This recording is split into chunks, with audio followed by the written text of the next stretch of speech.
Hello అండి. నమస్తే. Welcome to SML kitchen. నేను మీ లలిత. ఈరోజు వీడియోలో ఎగ్ ఫ్రైని ఎలా ప్రిపేర్ చేసుకోవాలో చూపిస్తున్నాను. కోడిగుడ్డు కూరని ఎప్పుడూ ఒకేలా కాకుండా ఇలా డిఫరెంట్‌గా ట్రై చేయండి.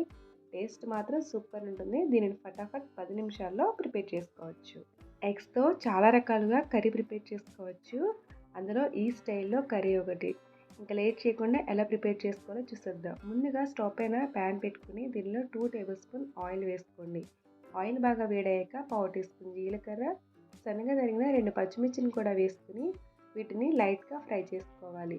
దీనిలోనే సన్నగా తరిగిన 2 ఉల్లిగడ్డలు కూడా వేసుకుని ఉల్లి ముక్కలను గోల్డెన్ కలర్ వచ్చే వరకు బాగా వేయించుకోవాలి. ముక్కలు ఇలా బాగా వేగిపోయాక దీనిలో పావు టీ స్పూన్ అల్లం వెల్లుల్లి పేస్ట్ని కూడా వేసుకుని దీనిని పచ్చివాసన పోయేంత వరకు వేయించుకోండి. దీనిలోనే చిన్న ముక్కలుగా కట్ చేసుకున్న ఒక టొమాటోను కూడా యాడ్ చేసుకోవాలి. టొమాటో ముక్కలు సాఫ్ట్గా కుక్ అయ్యే వరకు బాగా వేయించుకోండి. అదేవిధంగా 2 టీ స్పూన్స్ పెసరపప్పును నానబెట్టుకుని వాటర్ స్ట్రైన్ చేసుకుని వేసుకోవాలి.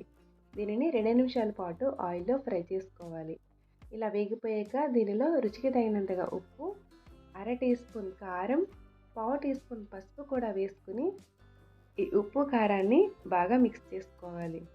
ఇలా కలుపుకున్నాక దీనిలోనే సన్నగా తరిగిన కొంచెం కొత్తిమీర కూడా యాడ్ చేసుకుని మరొకసారి ఫ్రై చేసుకుని ఇందులో పావు కప్పు వరకు వాటర్ వేసుకోండి.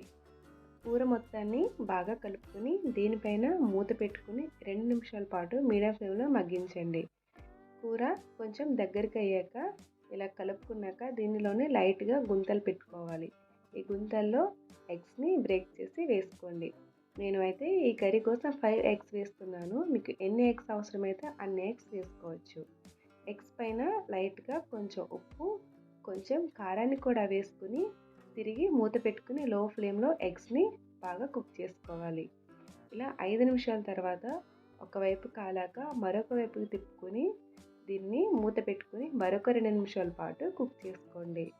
ఈ విధంగా ఎగ్స్ బాగా కుక్ అయిపోయాక దీనిపైన మరి కొంచెం కొత్తిమీర వేసుకుని స్టవ్ టర్న్ ఆఫ్ చేసుకుని దీన్ని సర్వింగ్ బౌల్లోకి సర్వ్ చేసుకోండి. అంతేనండి, ఎంతో టేస్టీగా ఉండే ఎగ్ ఫ్రై రెడీ. మార్నింగ్ టైంలో పిల్లలకి లంచ్ బాక్స్లో కూడా చాలా తొందరగా అయిపోతుంది. రైస్ కూడా ఈ కర్రీలోకి బాగా కలుస్తుంది. నా వీడియో యూస్ఫుల్ అనిపిస్తే ఒక చిన్న లైక్ చేసి షేర్ చేసి సబ్స్క్రైబ్ చేసుకోండి. మరొక టేస్టీ రెసిపీతో మళ్ళీ కలుద్దాం. Thanks for watching.